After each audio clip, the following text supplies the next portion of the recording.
Let's get to the man of the hour, Chirs Paul, with 31 of his 41 in the second half to reach his first NBA Finals. Get to this point. What did it feel like to you in the third and fourth quarter when you were making all of those moments happen and you were at the peak of your powers on that floor and getting closer to that moment? I don't even know right now. I just remember we was up 17. I came out the game and I looked up and we was up like 5 or 7. And you just always know these closeout games are tough. And I watch every game every night, and you just always see the Clippers. They make a run, third quarter, fourth quarter. They just get it going, and it seemed like that was happening. Next is Dave McMenamin with ESPN, followed by Dwayne Rankin. Chris over here. To wear the T-shirt, to raise the Western Conference trophy, do it here. I mean, well, I know you spoke to Rachel about it, but was that a culmination of things that you thought about in idle moments for years and years? Man, it's been a lot, I'm telling you. Told you I was getting an MRI yesterday on my wrist, and then had all these surgeries over the years. And Tone, the equipment guy in Houston, I remember we was up 3-2, and I didn't get to play those last 2 games in Houston. And Tone had the T-shirt and the hat, you know what I mean? And I never got a chance to get it. Like, I'll never forget that, never forget that. And Jay, our trainer here, equipment guy here, Jay texted me a couple days ago and said, "See, I got the T-shirt and the hat." You know what I mean? All you got to do is do your part. So that's the only thing that I was thinking about. You know what I mean? Is the process. This is just getting us one step closer to where we want to be. Next is Dwayne Rankin with the Arizona Republic, and then Melissa Rowland. Yeah, Chris, I've been trying to calculate numbers. I think there was a point you scored 24 of the 30 points when you guys went up big, like 119 and 89, something to that effect. What's it like? What was it like tonight, being in that mode where Jay was saying that, you know, kept telling you, are you tasting victory, and you were like, no, and you staying in that locked in. What was that like for you tonight? Yeah, man. They had a lot of experiences. You know what I mean? A lot of ups and downs. And we was up. It's like 5 minutes left. Jay said, "See, can you taste? Can you feel it?" Whoa! He was saying some stuff, and I was like, "No." I was like, "No, I'm gonna stay locked in." And it just felt good, you know. I mean, like Book plays with an edge, and I'm the same way, you know. And over the years, you know, people talk junk to me, and a lot of times I usually say something back, but I done changed a little, a little.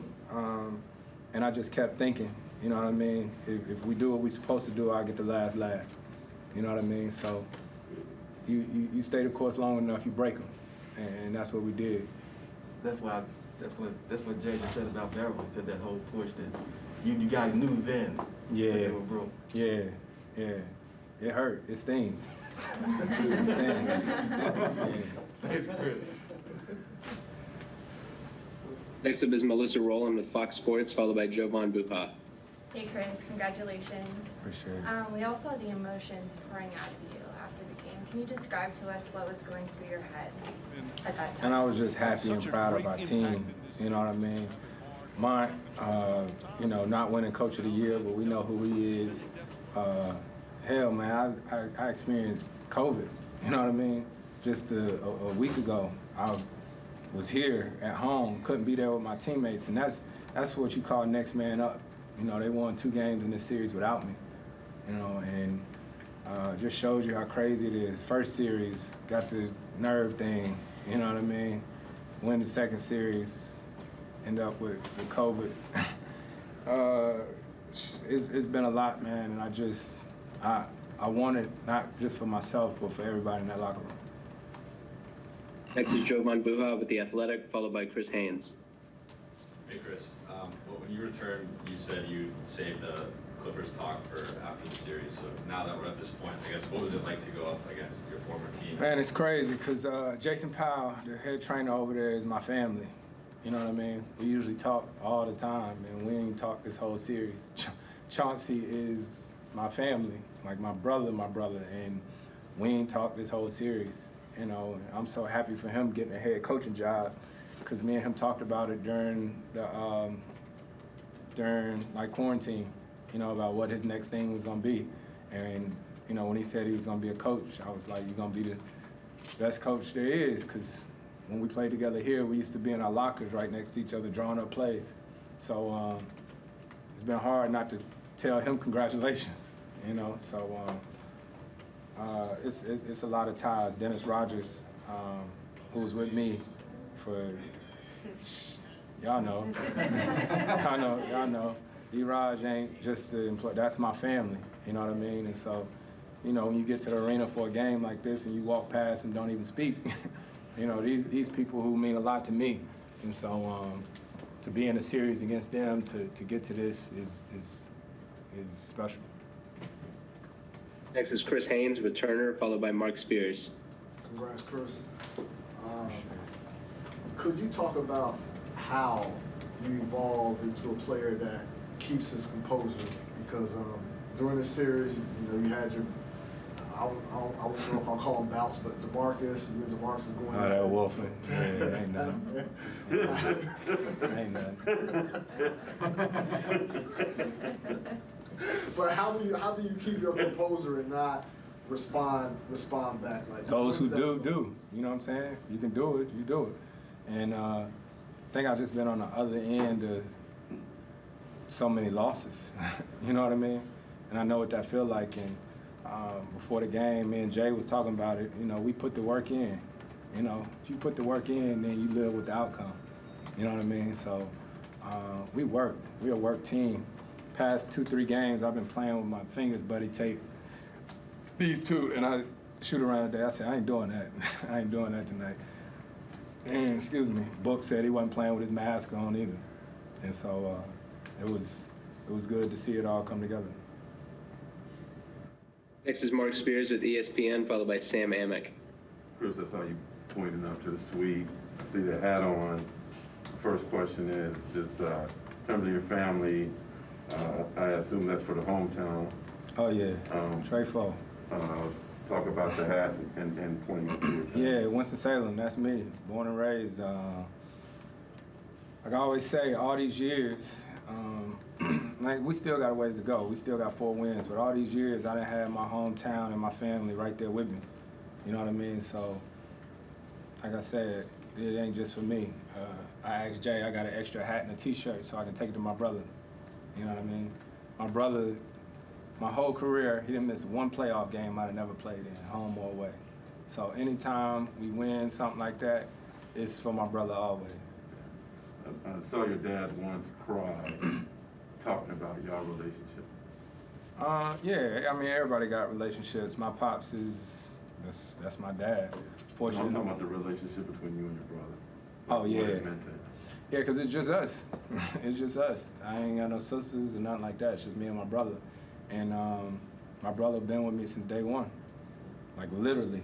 And everybody know my brother. You know what I mean? The referees know my brother.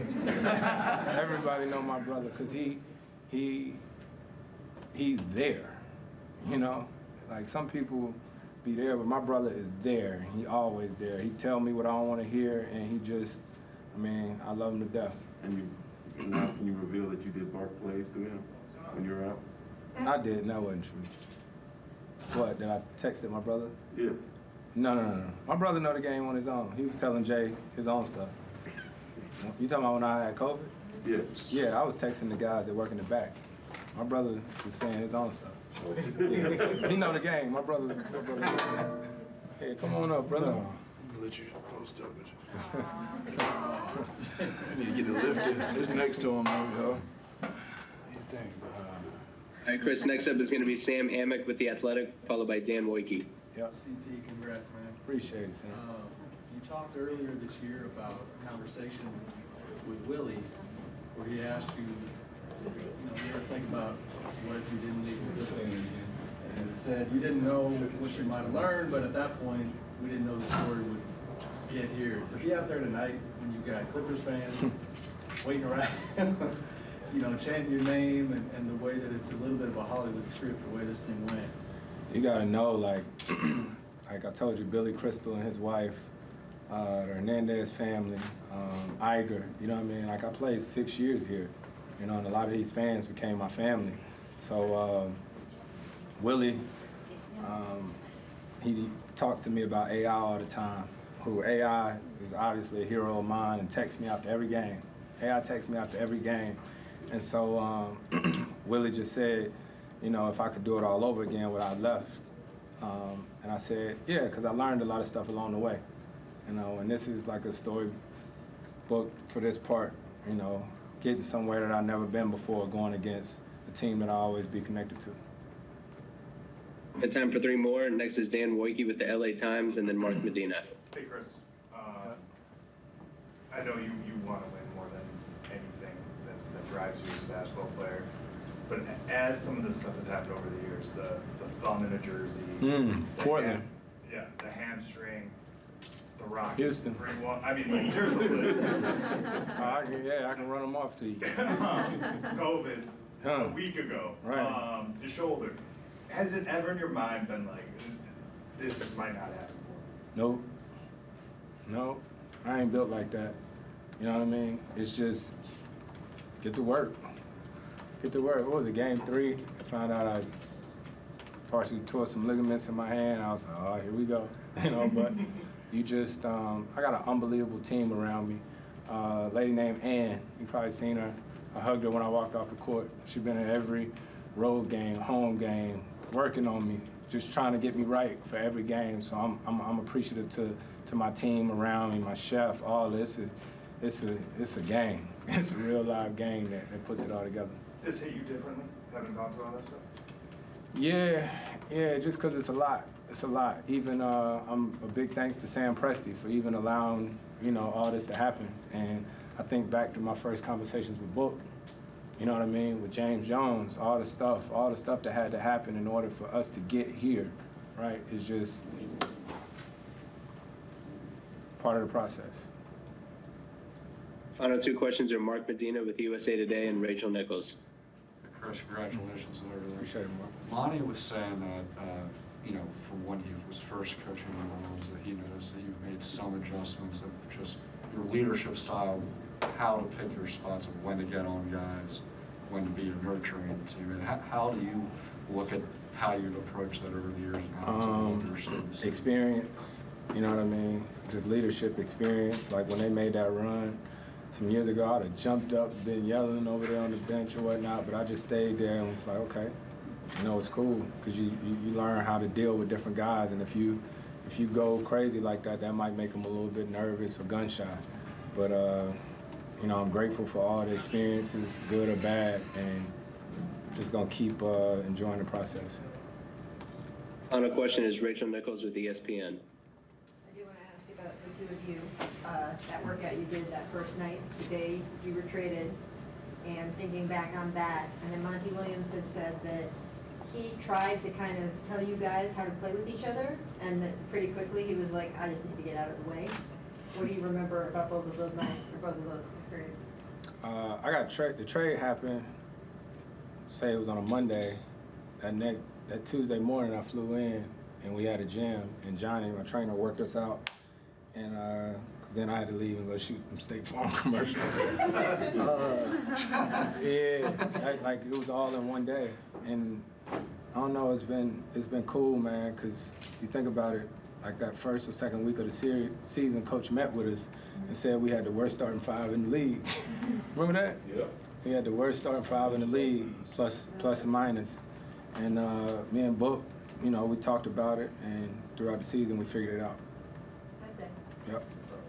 Appreciate you. Thank you for the time, Chris. Have a good one. Chirs Paul, after the best night of his basketball life, we'll hear from Paul George on the wrong end of an arduous, difficult postseason.